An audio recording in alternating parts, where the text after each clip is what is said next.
Hey, here we go with reading 7. Now, the last time we read, Marty was wondering, can I save half my food and eat it later? Like, yeah, for Shiloh, that's what he was thinking.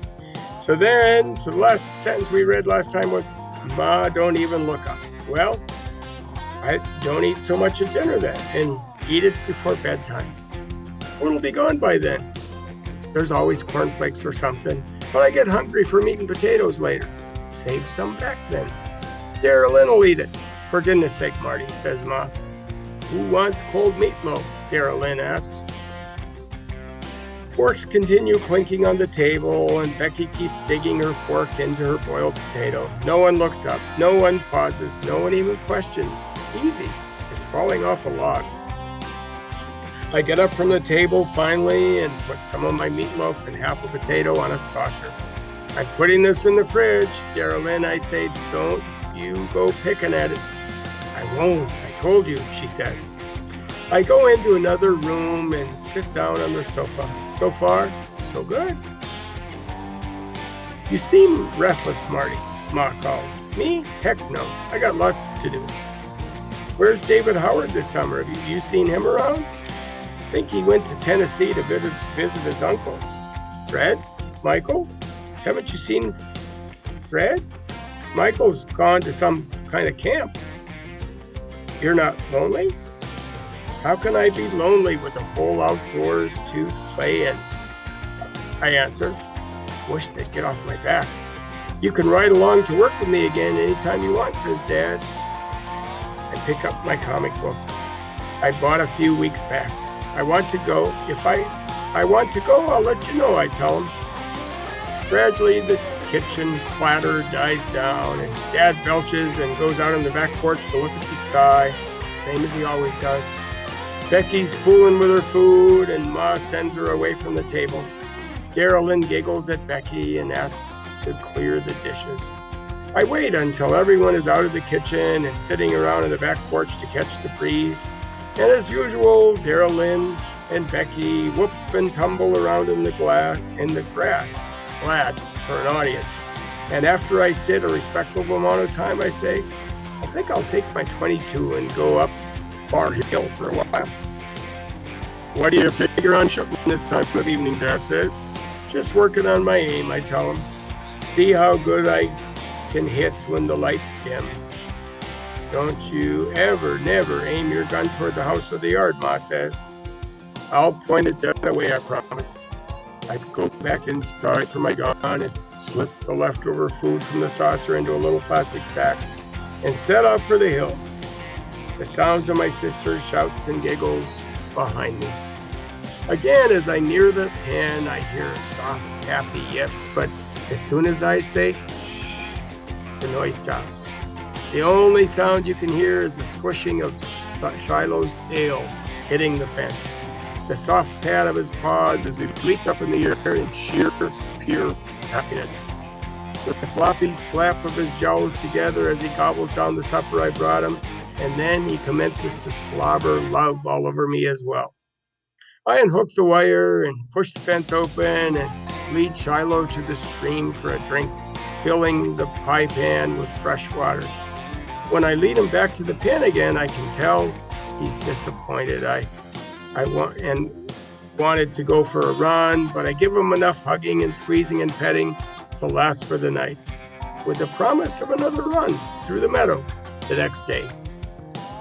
I'm halfway down the hill when I remember I haven't fired my gun once and wonder if Dad will say anything. And by the time I reach the back porch, though, the whole family's facing down the driveway as there's the sound of a truck motor, growing louder and louder. I stop in my tracks, fingers tightening around my gun. Dad's sitting on the edge of the porch, leans forward so he can see. Looks like, Judd Travers' pickup, he says.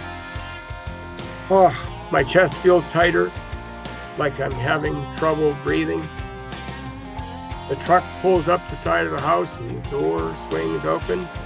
Evening, Dad calls out as Judd, wearing his old Western-style boots with a sharp heel, gets out and comes over. Evening, he says. You had dinner? Ma asks. I got some leftovers I could heat up real quick. Had some ribs already, he says. Ain't looking for a meal, Mrs. Preston. I'm looking for my dog. Sure don't waste any time getting to the point. Now my heart's really pounding. Hey, Shiloh. No, don't bark. That new dog of yours run off again? Dad asked him. I swear to God, I'll find him this time. I swear to God, I find him this time. I'm going to break his legs, Judd says, and spits. Oh, come on, Judd. A dog with 4 broken legs ain't no dog to you at all.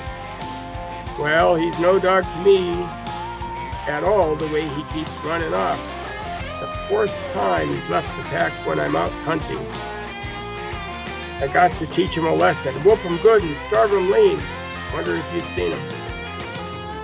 I sure didn't see him on my route today, and you know, if I had, I'd have put him in the Jeep and brought him to you straight away, says Dad. What about that boy of yours? Think he's seen him? Dad had heard me coming back from the hill, and he turns around. Marty!